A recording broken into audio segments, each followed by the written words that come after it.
오늘은 비전을 주제로 여러분과 함께 하나님의 말씀을 좀 나누려고 그럽니다. 자, 비전. 이 비전은 하나님의 비전입니다. 하나님의 꿈이죠. 하나님이 갖고 계신 꿈이 있습니다. 첫 번째가 무엇이냐면 바로 이겁니다. 디모데전서 2장 4절 말씀, 우리가 여러 번 살펴봤던 말씀입니다. 자, 한번 같이 읽어보겠습니다.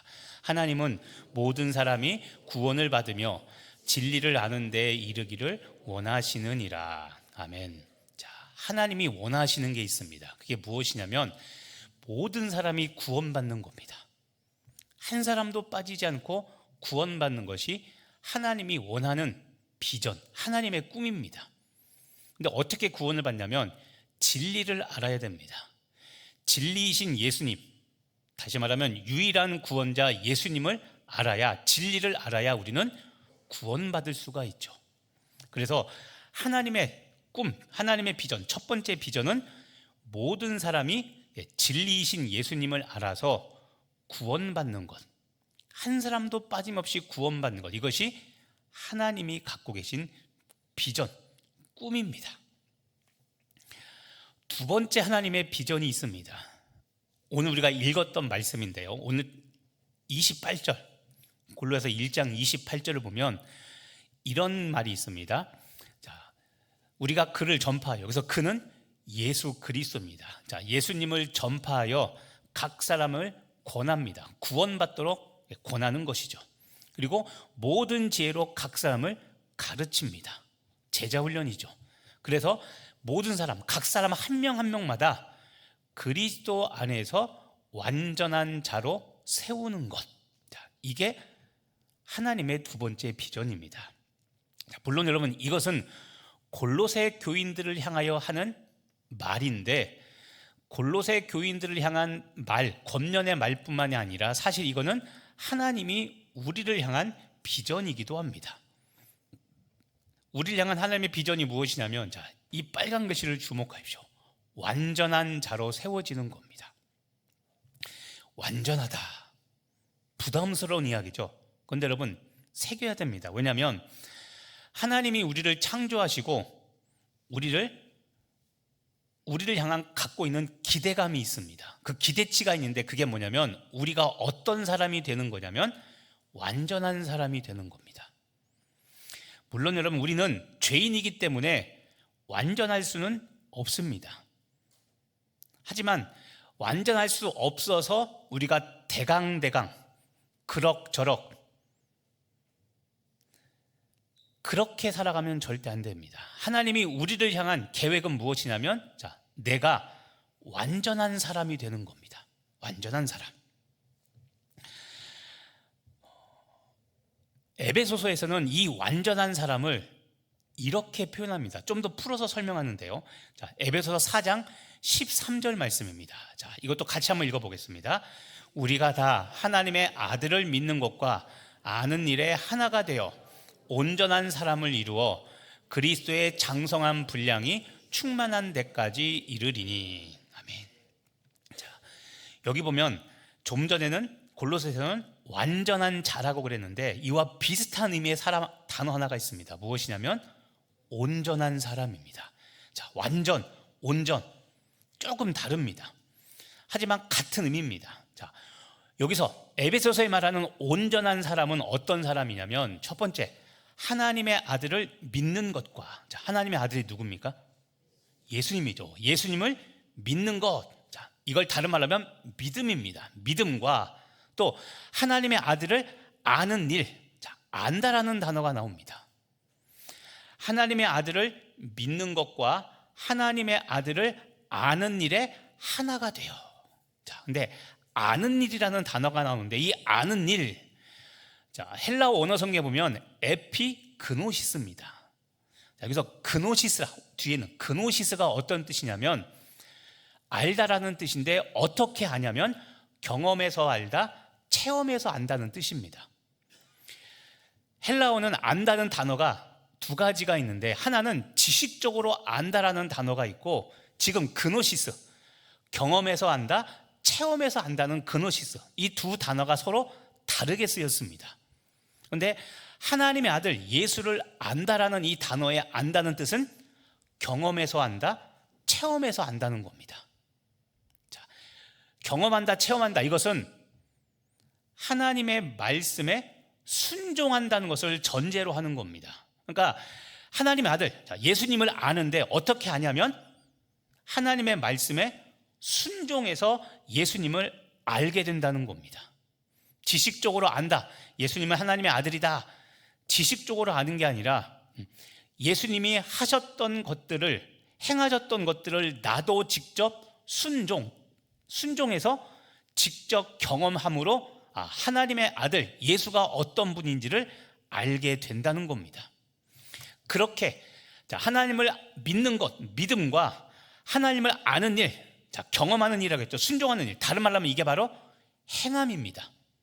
그러니까 하나님의 아들을 믿는 것과 믿음, 그리고 아는 일, 행함, 믿음과 행함이 하나가 되면 어떤 사람이 됩니까? 온전한 사람이 되는 겁니다. 그래서 계속 말하지만 성경은 믿음만 강조하는 것이 아니라 믿음과 행함이 함께 가야 됨을 이야기하는 겁니다. 그래야 온전한 사람이 되는 겁니다. 그러면 온전한 사람이 되면 어떤 경지에 이르는가? 자, 그 다음 보십시오. 그리스도의 장성한 분량이 충만한 데까지 이른다고 그랬죠. 자, 그리스도의 장성한 분량이 충만한 데까지 이른다. 이게 온전한 사람입니다. 자, 그리스도는 예수님이죠. 결국 이것은 우리가 온전한 사람이 되면 예수님의 믿음의 분량만큼 성숙한다는 겁니다. 가슴 뛰는 일 아닙니까, 여러분? 내가 성장하면 어디까지 성장해요? 예수님의 믿음의 분량만큼 성숙하게 됩니다. 그게 온전한 사람이 된다는 겁니다. 자, 그래서 아까 저기 있죠. 자, 여러분, 나에 대한 기준을 높이셔야 됩니다. 어느 만큼 높여야 되냐면 완전한 자, 온전한 사람, 예수님의 믿음의 분량만큼 내가 성장할 수 있음을 믿고 하나님은 나를 그렇게 창조하셨음을 믿으시기를 바랍니다. 역시 아멘이 안 나오시는군요. 그렇게 살기 싫습니까? 그럭저럭 그냥 살다가 대충 살다가 적당히 믿다가 천국 가려고 그럽니까? 그럼 그게 아닙니다, 여러분. 그래서 지금 말씀드리는 겁니다. 하나님이 우리를 향한 비전은 완전한 자, 온전한 사람입니다. 예수님의 믿음의 분량에 이를 만큼 우리를 그렇게 계획하신 겁니다. 그래서 예수님이 사람의 모습을 하고 오신 겁니다. 우리와 똑같은 사람의 모습으로 이렇게 하나님을 섬길 수 있다는 것을 보여주려고, 그래서 하나님이신 예수님이 사람의 천한 형상을 하고 내려와, 그래서 천하다는 것은 인간이 가치 없다는 것이 아니라 하나님이라는 존재에 비하면 인간은 너무나 천한 존재죠. 하지만 그 천한 인간도 하나님의 최고의 작품입니다. 그래서 우리는 어디까지 갈 수 있냐면 예수님의 믿음의 분량까지 이룰 수 있다는 겁니다.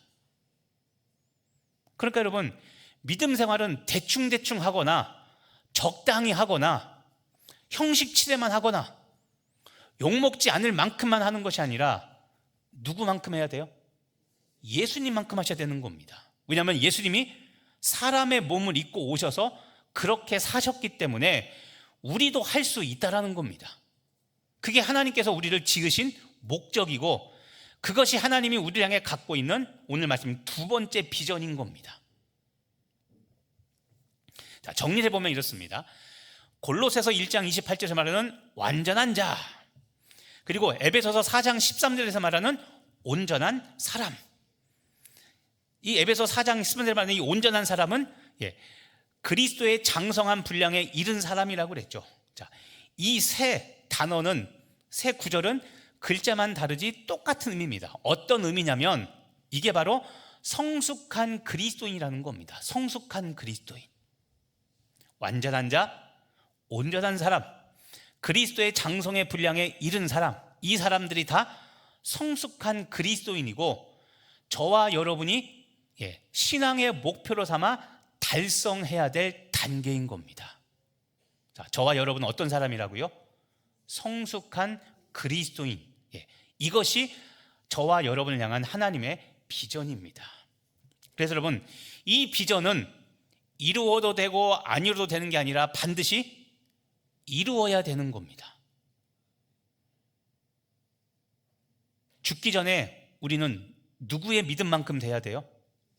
예수님의 믿음만큼 돼야 되는 겁니다.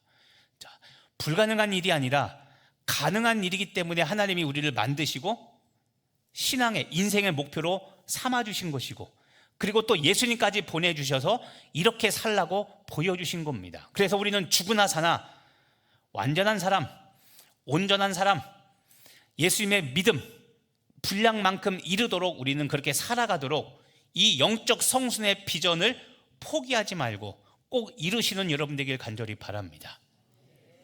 지금이 가을이죠.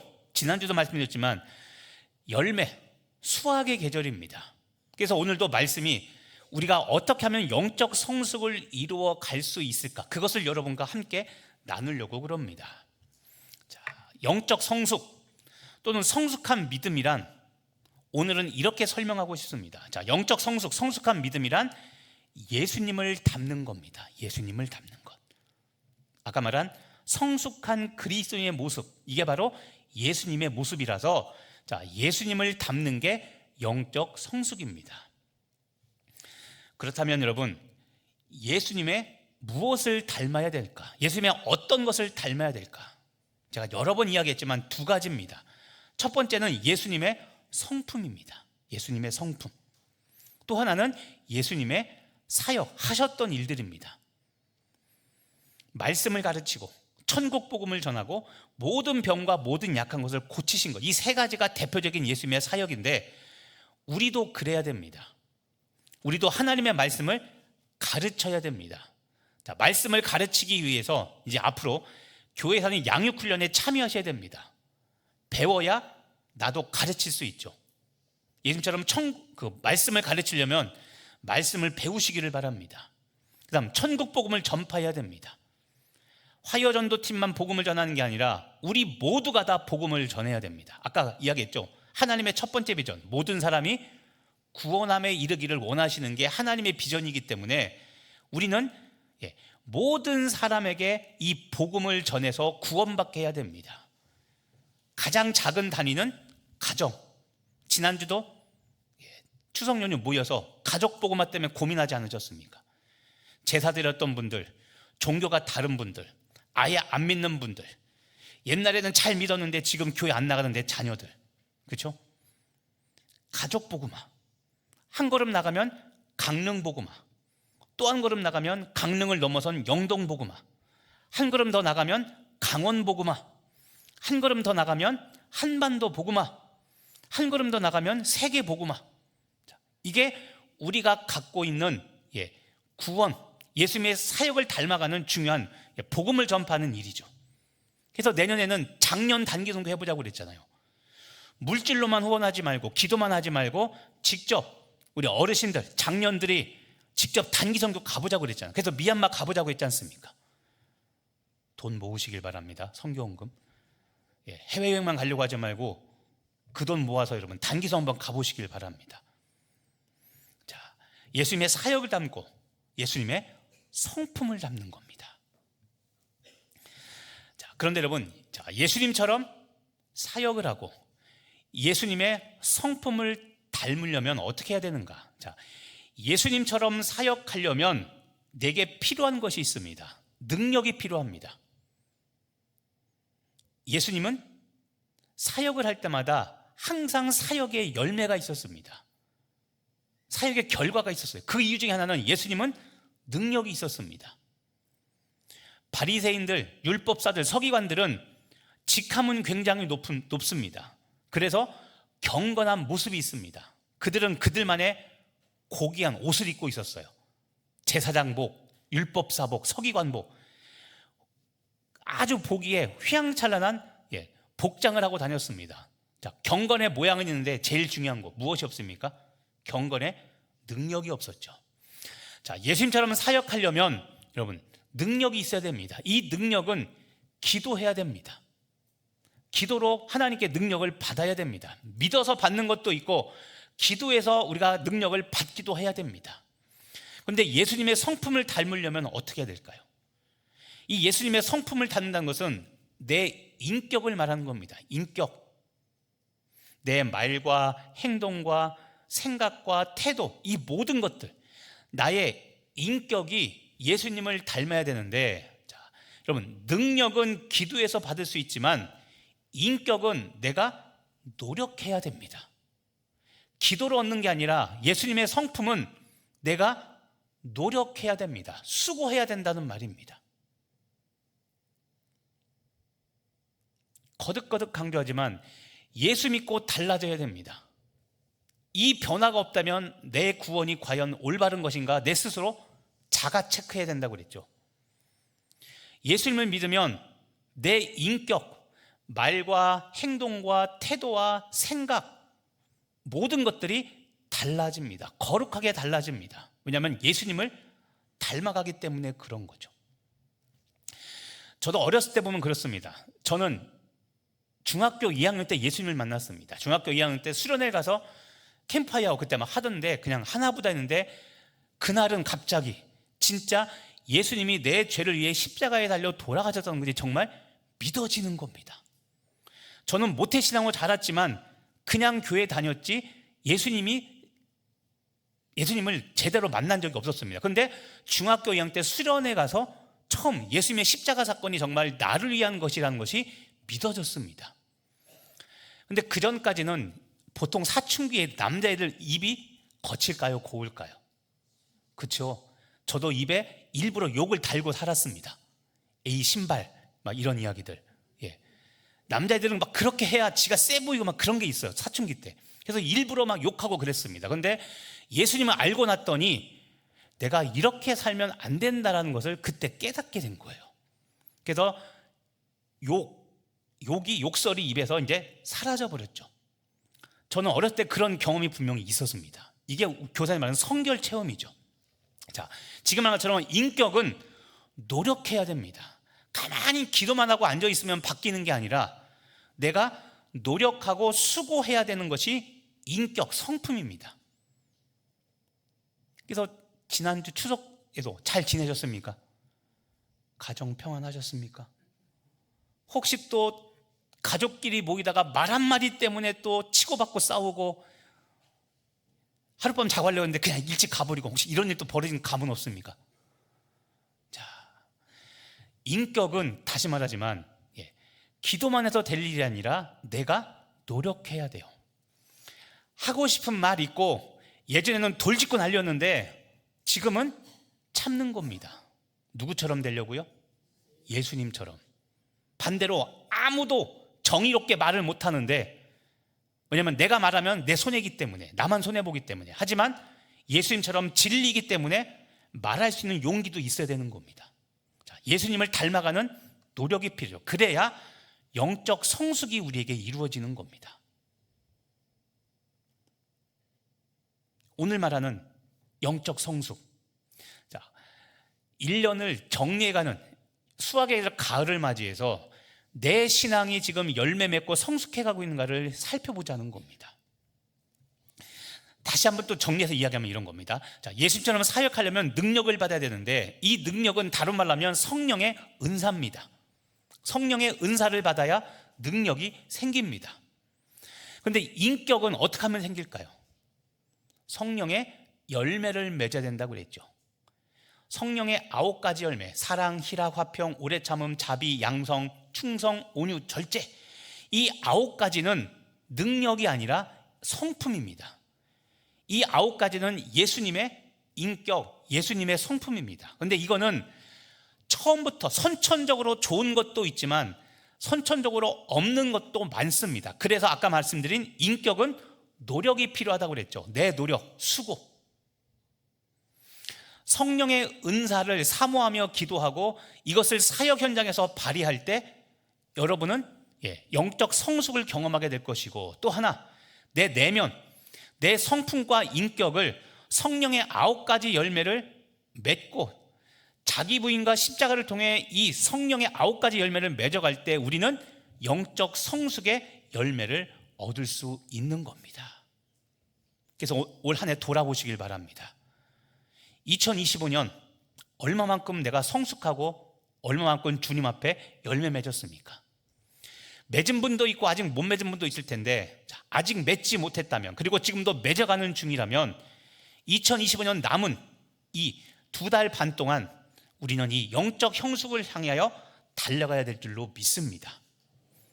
다시 한번 정리해보면 성령의 은사나 성령의 열매, 이 두 가지가 조화를 이루어야 됩니다. 사역과 인격, 예수님을 닮아가는 성품과 사역, 이 두 가지가 조화를 이루어 예수님을 닮아가야 되고, 다른 말로 하면 하나님의 아들을 믿는 것, 믿음과 또 하나님의 아들을 아는 것, 행함.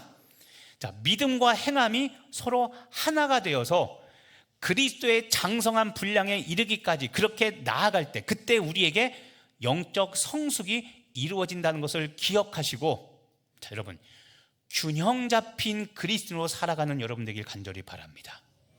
균형이라고 했죠.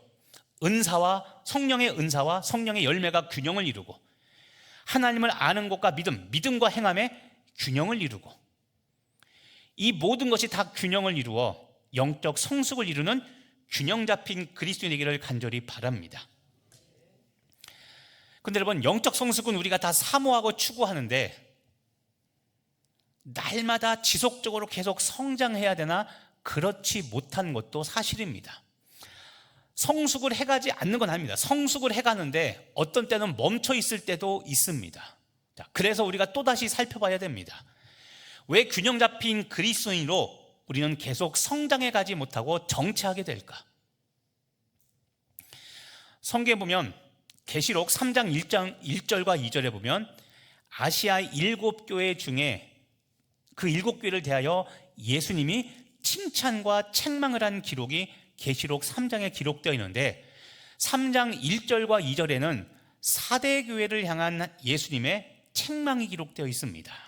자, 계시록 3장 1절에 보면 먼저 이렇게 예수님이 책망합니다. 내가 살았다는 이름은 가졌으나, 자, 실상은 어떤 사람입니까? 죽은 자입니다. 자, 여기서 중요한 게 있습니다. 살았다. 자, 이 살았다가 뭐냐면 사람들이 보기에는 살아있는 교회 같습니다. 4대 교회가. 그 교회 예배 정말 은혜로워. 그 교회 사역팀 진짜 잘해. 그 교회 4대 교회 밥도 정말 맛있어. 그 교회는 정말 교회와 성도가 살아있어. 자, 세상이 평가하는 기준은 살아있는 교회입니다.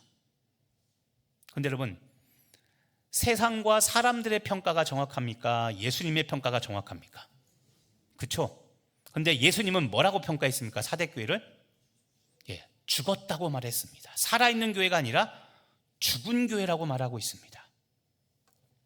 2절에는 구체적으로 이렇게 말씀합니다. 하나님 앞에서 내 행위에 온전한 것을 찾지 못했다고 말합니다. 자, 내 믿음입니까? 행동입니까? 행동이죠. 자, 믿음을 뭐라고 하지 않고 행동을 뭐라고 하십니다. 내 행위에서 온전한 것을 찾지 못했다라고 말하며, 그래서 너는 죽었다라고 말합니다. 죽은 교회다. 자, 다시 한번 강조하지만 믿음을 뭐라고 하지 않고 행동을 가지고 뭐라고 하셨습니다. 4대 교회는 이런 교회였습니다. 4대 교회는 당시에 사역을 아주 성공적으로 잘합니다.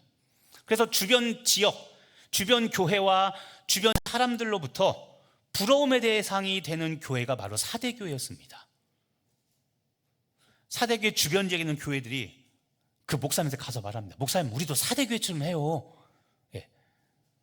4대 교회는 주변 지역 교회와 사람들로부터 칭찬받고 닮고 싶은 교회였어요. 그런데 정작 이 교회는 죽은 교회. 하나님이 보시기에는 화려해 보이나 너희들은 죽은 교회라고 이야기합니다. 왜 그랬을까요? 자, 여러분, 4대 교회는 이런 특징이 있었습니다. 4대 교회와 성도들은 하나님을 위한 열정, 하나님을 위한 희생, 그리고 하나님을 위한 헌신이 있었던 교회입니다. 없던 교회가 아니라 이런 활동들이 활발했던 교회입니다. 그럼 우리는 이런 단어들, 하나님을 위한 열심, 희생, 헌신, 이런 단어들은 좋은 의미니까 당연히 이런 것들이 좋은 것이라고 생각하는데, 문제는 이런 종교적인 행위를 통해서 하나님을 만족시키려고 열심히 노력했던 겁니다.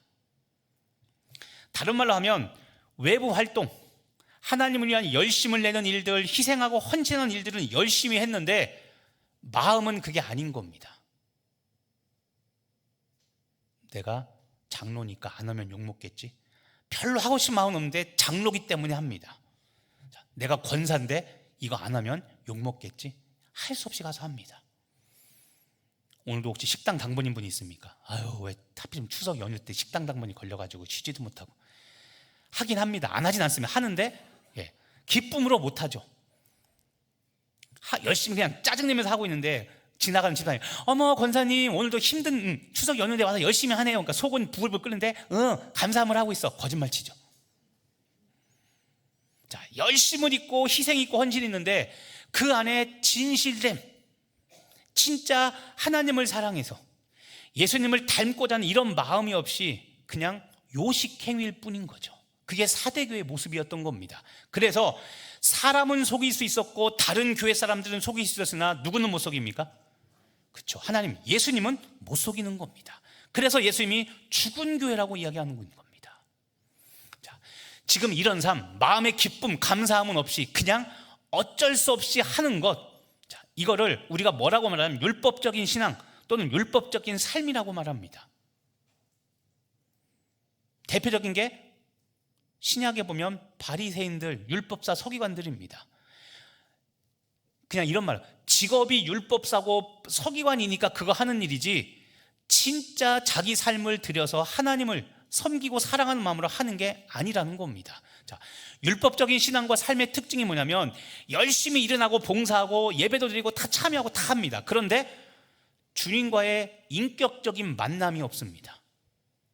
그래서 제가 이야기드려, 새벽기도 하는 것 중요합니다. 그런데 빠지지 않고 하는 게 중요한 게 아니라 날마다 왔으면 반드시 살아계신 하나님을 경험해야 되는 겁니다. 하나님을 간절히 만나려고 하는데 하나님을 만나려는 열망은 없고 그냥 오늘도 빠지지 않고 채웠으니까, 출석부 도장 찍었으니까 하나님께서 불쌍히 여겨주겠지, 천만의 만만의 말씀입니다. 이런 신앙들은 하나님과의 친밀함이 없습니다. 하나님을 아는데 하나님과의 친밀함이 없습니다. 자, 결혼 생활의 문제도 이게 아닙니까? 신혼 때는 어떻게든지 살갗을 맞닿고 있으려고, 붙이고 있으려고 난리를 진짜 다 치잖아요. 그렇죠? 애들 보면, 그렇죠? 어떻게든 지들끼리 있으려고. 근데 결혼하고 나면 점점점 가까우지 마, 붙지 마, 붙지 마, 이제 각방 쓰기 시작하고. 그렇죠?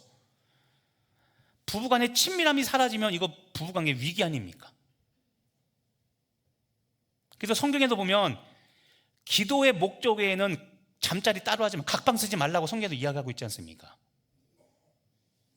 하나님과의 친밀함 없어요. 사역이 있고 예배가 있고 기도가 있고 봉사 선교가 다 있는데 주님을 알아가는 기쁨은 없고 친밀함이 없는 것, 이게 뭡니까? 이게 율법적인 삶인 거예요. 또 다른 말로 하면 거룩한 삶의 변화나 성결한 삶이 없습니다. 삶의 변화, 믿음의 변화가 없어요. 주일 예배 꼬박꼬박 드리고 수예배 드리고 모든 예배 참여하고 행사 다 참여하지만 삶은 변하지 않습니다. 은혜는 받아요. 오늘 말씀 좋았어. 뭐가 좋았어. 은혜는 받는데 변화가 없습니다. 이게 뭡니까? 율법적인 삶을 살고 있는 겁니다. 내가 성숙이 아니라 유지도 아니라 이게 퇴보하고 있는 건데 우리는 잘 모르죠. 의식하지 않죠. 또 다른 율법적인 삶을 설명을 이렇습니다. 지금 한 것처럼 겉으로는 교회에 아주 열심을 냅니다. 그런데 지금 말씀드린 내면은 정체되어 있어요. 성숙된 지 오래됐습니다. 그리고 오히려 영적 침체에 빠져서 그 영적 침체가 계속 유지되고 있는데 이걸 극복을 못하는 거예요. 제가 얘기했죠. 대표적인 게 상처받았다는 겁니다.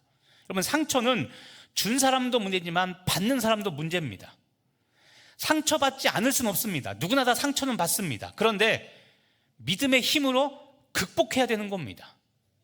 계속 상처를 갖고 있으면 죄송하지만 그분도 문제인 겁니다. 왜냐하면 아까 얘기했죠. 하나님이 우리를 창조하실 때 기준이 어느 정도 알고 있습니까? 골로새서에 보니까 완전한 자라고 그랬죠. 완전한 자. 에베소서에서는 온전한 사람. 믿음의 분량이 누구 믿음 정도요? 예수님 정도. 자, 여러분 성경에 보십시오. 예수님이 상처받아서 그날 사역을 접으셨더라 이런 거 있습니까? 예수님이 상처받아 예배를 빠지시더라 이런 거 있습니까? 없죠. 그런데 우린 상처받으면 지금 말한 것처럼 예배의 자리, 기도의 자리, 섬김의 자리, 봉사의 자리부터 안 나오지 않습니까? 성숙함을 향하여 나아가길 바랍니다. 또 아멘 안 하시네요. 힘들고 어려워도 성숙함을 향해 나가야지 지금 말한 정체되고 영적 침체에 빠졌는데 계속 그 상태 유지하고 있는 거, 이게 율법적인 삶입니다. 그리고 다 상처 줬던 저놈 언제 하나님께서 치시나 그것만 반절히 바라보고 있다면 내 영혼이 썩어가고 있는 겁니다, 여러분. 자, 신앙생활이 무엇일까요? 신앙생활. 여러분, 신앙생활은 이런 겁니다. 내가 무언가를 해서 하나님께 갚으라는 것이 아닙니다. 하나님이 나를 구원하신 것은 내가 너 구원했으니까 너 갚아, 이게 아닌 겁니다.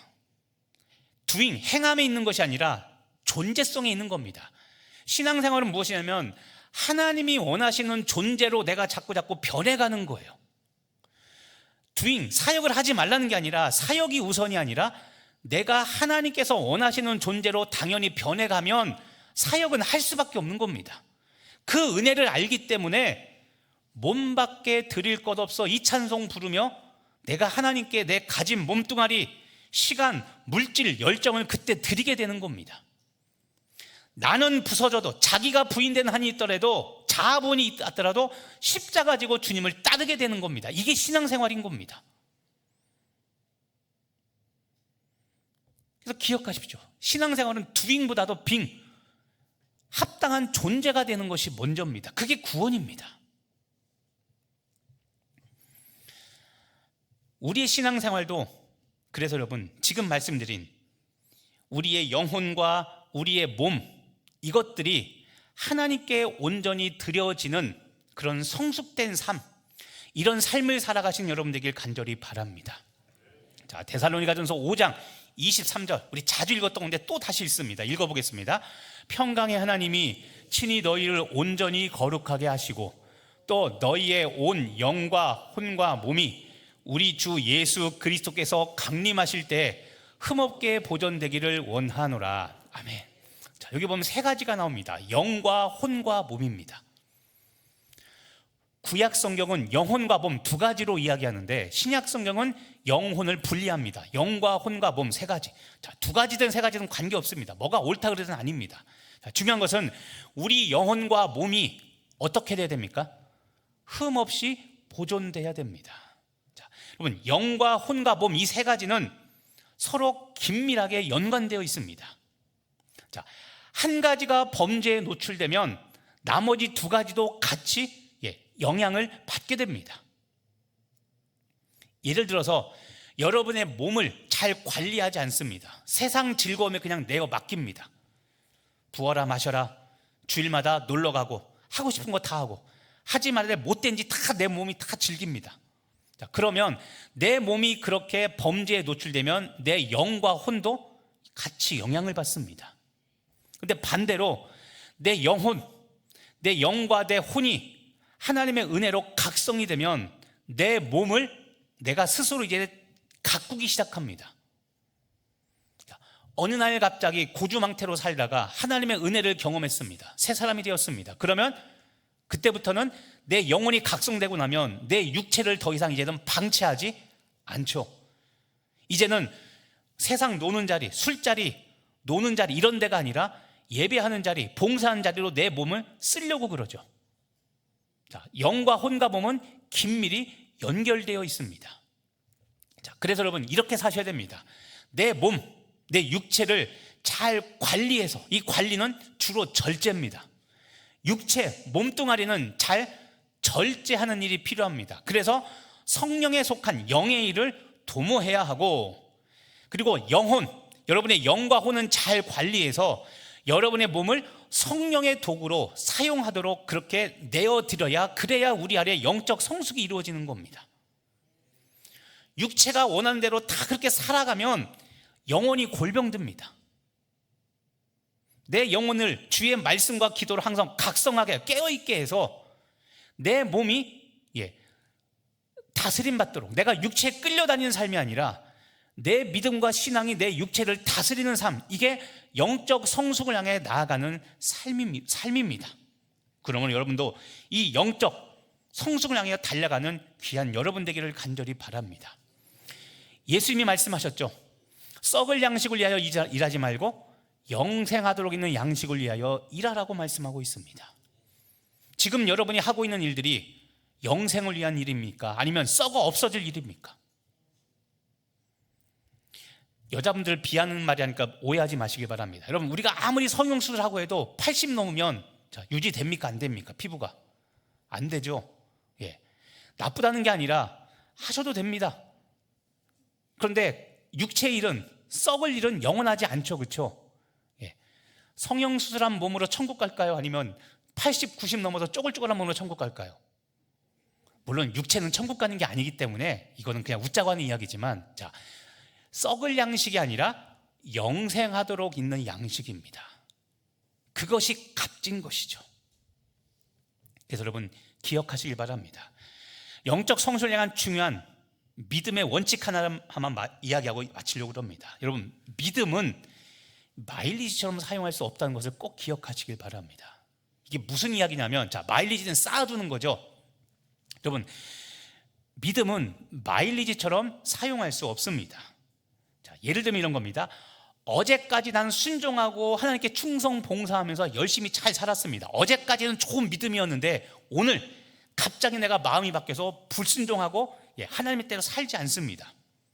그러면 오늘의 불순종은 어제의 좋은 믿음이 상쇄시키지 못합니다. 어제 좋은 믿음을 가졌다고 해서 오늘까지 좋은 믿음으로 살아갈 수는 없습니다. 다른 말로 하면 이런 겁니다. 우리는 믿음이 마치 마일리지처럼, 내 마일리지 100점입니다. 100점 쌓아놨는데 오늘 불순종하고 죄를 지었습니다. 그러면 내 믿음 100점, 마일리지에서 1, 2점 깎여갖고 한 92점, 98점, 97점 그 정도 된다고 생각합니다. 근데 여러분, 아닙니다. 믿음은 그렇게 계산되지 않습니다. 어제의 좋은 믿음이 영원한 나의 믿음이 되지 않습니다. 반대로 어제의 좋은 믿음이 오늘의 거룩함을 보장해 주지도 않습니다. 과거에 아무리 좋은 믿음 생활을 하고 좋은 믿음을 가졌어도 오늘 좋은 믿음이 아닌 나쁜 믿음, 연약한 믿음, 부족한 믿음, 불법, 죄악 속에 살아간다면 과거의 좋은 은혜가 나를 지켜주는 것, 이거 없다는 겁니다. 어제는 베드로였습니다. 예수님의 수제자 베드로, 좋은 믿음. 어제는 베드로였는데 오늘 내가 가룟 유다, 예수님 팔아면 가룟 유다라면 나의 믿음은 수준이 지금 어느 겁니까? 가룟 유다인 겁니다. 여러분, 어제의 좋은 베드로의 믿음이 아니라 내가 오늘 불순종했으면 나의 믿음은 지금 가룟 유다인 겁니다. 반대로 어제는 가룟 유다였습니다. 어제는 예수님 팔아먹은 가룟 유다의 믿음이었는데 오늘은 십자가 밑에서 회심하고 돌이킨 베드로입니다. 그러면 나의 믿음은 주님이 칭찬하시는 베드로의 믿음인 겁니다. 이것이 믿음의 법칙입니다. 그래서 여러분, 영의 일은 매일매일 해야 되는 겁니다. 어제 점수로 계산되지 않고 지금 오늘 나의 모습으로 믿음은 평가됩니다. 그래서 우리는 매일매일 말씀을 묵상하고 그 말씀을 통해서 하나님의 뜻을 찾고 그 찾은, 깨달은 하나님의 뜻을 가지고 쉬지 말고 기도하는 겁니다. 매일매일 기도하는 거죠. 어제 기도했으니까 오늘 안 해도 돼, 이게 아니라 어제는 어제 기도고 오늘은 오늘입니다. 내가 해야 될 영적인 일은 해야 되는 겁니다. 그래서 오늘 쉬지 말고 기도하고 오늘 하나님의 깨달은 그 뜻대로 순종하며 살려고 날마다 노력해 가는 것, 이것이 우리들의 믿음, 영적 성숙을 위한 삶인 겁니다. 세상 일은 그럴 수 있습니다. 예를 들어서 학원에 가서 무언가를 배웠습니다. 주산을 배웠고 요리를 배웠습니다. 그러면 우리 이런 말 하죠. 내 몸이 기억을 합니다. 근데 여러분, 믿음은 내 몸은 기억할지언정 내가 오늘 순종하지 않으면 기억하는 것은 소용없다는 겁니다. 그게 믿음은 마일리지처럼 사용할 수 없다는 의미인 겁니다. 여러분, 과거 신앙 생활 잘한 거 믿고 오늘을 느슨하게 살면 우리는 결코 거룩한 삶을 살 수 없고 결코 성령 충만한 삶을 살 수 없습니다. 오늘 다시 한번 부탁합니다. 가을을 맞이해서 영적 성숙을 다시 한번 돌아보시기를 바랍니다. 가을은 수확의 계절입니다. 내 영혼, 올 한 해 내가 뿌려놓은 기도 농사, 올 한 해 내가 뿌려놓은 순종의 농사들 잘 되었는가 돌아보시고 오늘 남아있는 2025년 2달 반 동안 끝까지 믿음의 경주를 완주해서 완전한 사람, 온전한 사람, 믿음과 행함이 일치하는 사람이 되어 하나님께 칭찬받는 여러분 되시기를 예수님의 이름으로 축복하며 기도합니다. 기도하겠습니다. 하나님, 성숙함이 무르익는 이 가을, 나의 영적 성숙을 돌아봅니다. 하나님, 썩을 양식을 위하여 일한 10개월이었다면 이제 돌이키게 하시고 영생하도록 있는 양식을 위하여 일하는 가치 있는 일에 헌신하는 우리 모두 되게 하여 주옵소서. 그리하여 이 가을 성숙함이 무르익는 계절로 만들어 하나님 2025년 감사와 행복으로 마침표 찍는 귀한 올 한 해 되게 하여 주옵소서. 예수님의 이름으로 기도합니다. 아멘.